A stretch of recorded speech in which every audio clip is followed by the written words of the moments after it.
So, tingnan natin. Ito yung nagbabagang pag-ibig, no? So, Cupid's arrow strikes. Yes. So, talagang nagbabaga yung pag-ibig nyo sa isa't isa.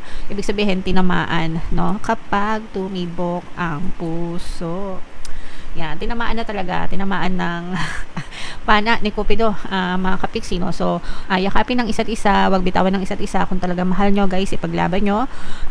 Ipagdasal nyo, di ba? Bago pa dumating, ipagdasal nyo na. Kapag nandyan na, mas lalong kailangan nyo ipagdasal.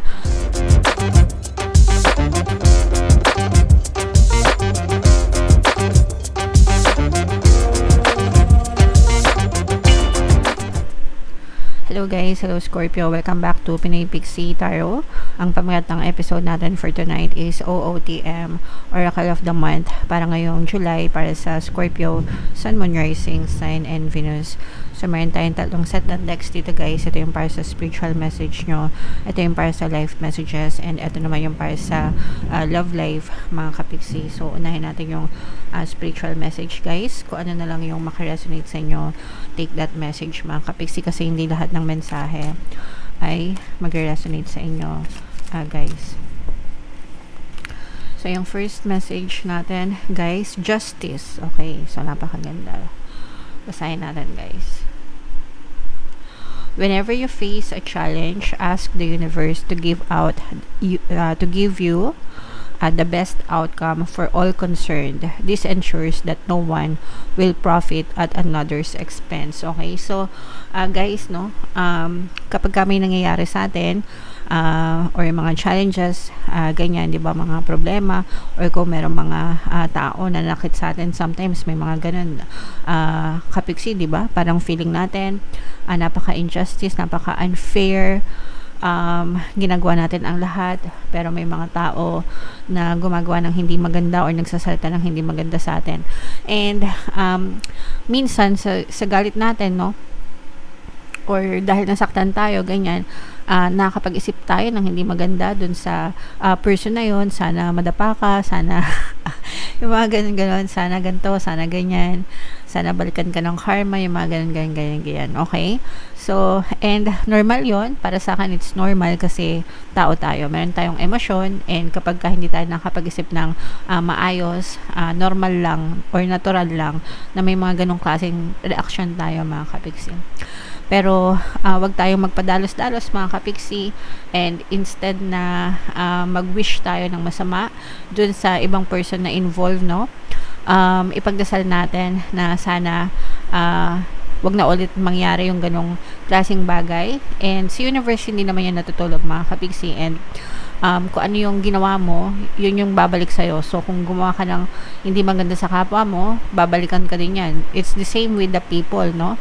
Na gumawa ng hindi maganda sa'yo, kung meron silang ginawang hindi maganda sa'yo, babalik din yan sa kanila. So, don't ever think about revenge, mga kapiksi. Kasi kapag nag-revenge kayo sa kanila, may balik din yan na revenge, na hindi maganda sa inyo. Kahit na sabihin nyo na sila naman yung nauna, no, it doesn't matter. Kasi gumawa rin kayo ng hindi maganda. So, babalikan din kayo, mga kapiksi. Okay? So, let the universe handles those things, mga kapiksi. And panatilihin natin kahit na mahirap, no, hindi naman tayo mga santo guys, kasi 'di ba, may mga times na hindi talaga maiwasan na magalit tayo, mag-react tayo violently, pero para sa ikabubuti mo, no, hindi para sa ikabubuti ng tao na nanakit sa iyo, para sa ikabubuti mo, guys. Tigilan nyo yung paghihigante, yung mga galit, no, hindi nyo deserve na mag-suffer dun sa mga negative emotions na yon.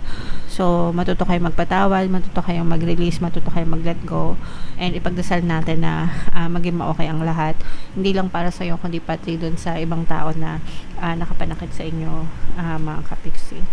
Alright? Okay. So, comment down below guys if feeling nyo naintindihan nyo yan.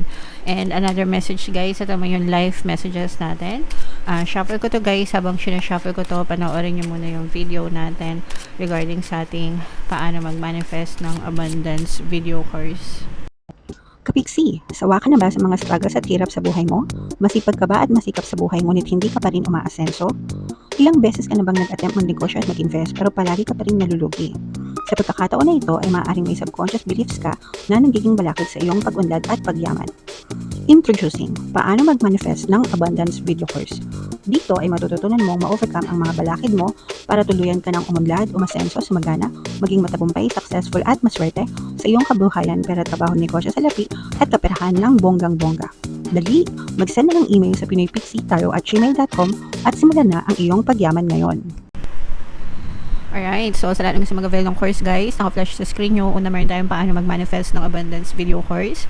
Meron din tayong paano mawala ang third party at magkaroon ng harmonious na relationship. And meron din tayong paano pabalikin si ex revised breakup.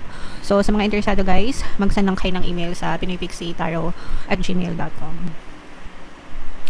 So eto naman guys, yung ating mga life messages para sa inyo. Meron tayong structure and meron tayong memory. So yung structure guys, ito yung pag-build ng matibay na pundasyon na structure para sa buhay nyo, para hindi kayo mabuway mga kapiksi. So kung papansinin nyo or kung makikita nyo, mas malapad yung nasa ibaba mga kapiksi, kasi ito yung magsisilbing haligi, no?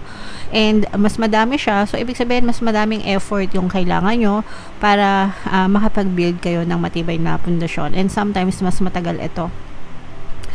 Mas matagal dapat na nag-i-spend kayo ng oras, ng panahon, ng effort, no, para dun sa pundasyon guys, para matibay yung pundasyon nyo mga kapiksi. And kapag nag-effort kayo dito guys, etong mga susunod na hakbang na yan, madali na yan mga kapiksi, no? Kumbaga parang madali nyo na lang siyang ma-achieve sa buhay nyo or ma-accomplish kapag ka talagang pinagbuhusan nyo ng atensyon, panahon, itong pundasyon ng buhay nyo mga kapiksi.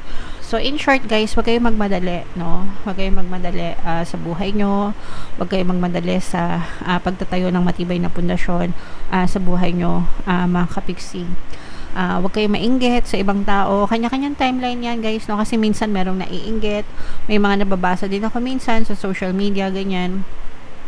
Parang kinukumpara nila yung sarili nila dun sa mga batchmates nila, mga asensado na, mga nakabili ng bahay, kotse, tapos sila minsan mga top-notcher pa sa mga eskwelahan, academic excellence, pero yung buhay nila parang wala lang, no? So kanya-kanya tayo ng timeline sa buhay, and kanya-kanya din tayo ng effort mga kapiksi, diba? Sabi ko nga sa'yo, kung ano yung napupush out sa physical reality mo, yun yung resulta ng mindset mo, diba? Ng mga habits mo, ng mga patterns mo, everything. Mga kapiksi, yung dasal mo, yung effort mo, at saka yung positive mental diet nyo.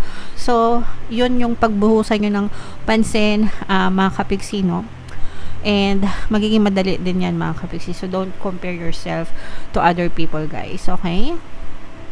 And then ito naman guys, we have memories, no? So memory, kailangan magtanim tayo ng mga magagandang alaala sa buhay natin with our loved ones guys, kasi lahat tayo may expiration.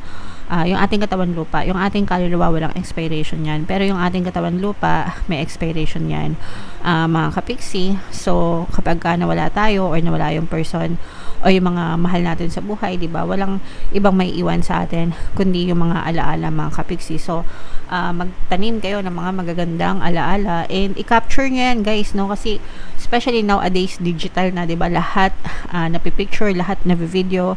So para pwede nating balik-balikan guys yung mga magagandang alaala na yon sa buhay natin.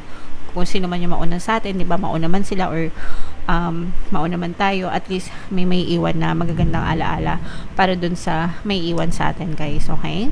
Alright, so comment down below guys if feeling nyo naka-resonate kayo dyan. And tingnan naman natin yung ating love life message or love message guys. So by the way, sa mga naghahanap ng mga pampaswerte na lucky charms, lucky bracelet mga kapiksi, may mga items na makikita kayo sa description box nitong video. I-check nyo lang yung mga items doon guys, and pwede nyo rin i-check out kung gusto nyo mga kapiksi. So, ito naman yung ating love messages guys para sa inyo. So, maganda kasi paras kayo dalawa-dalawa. Kasabi nyo talaga yung person nyo mga kapiksi. So, tingnan natin yung ibig sabihin nito. So, we have embrace guys, no? Through each other, you find the missing pieces. So, kumbaga, you complete me. Jerry Maguire. So, yeah.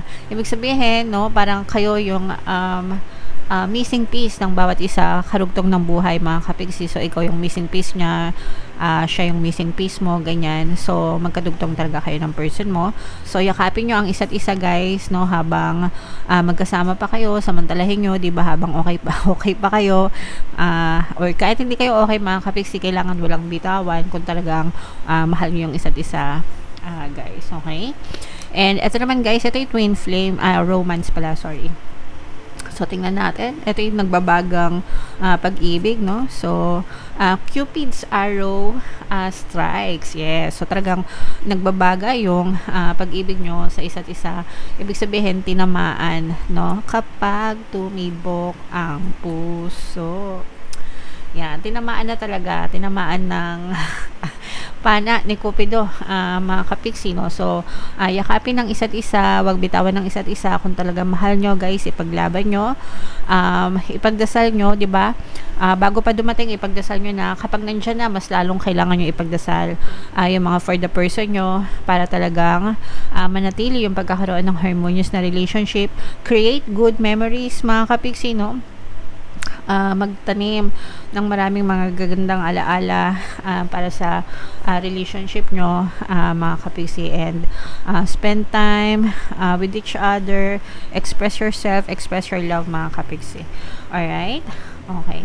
So, comment down below, guys, kung saang mensahe kayo nakaresonate, mga kapiksi.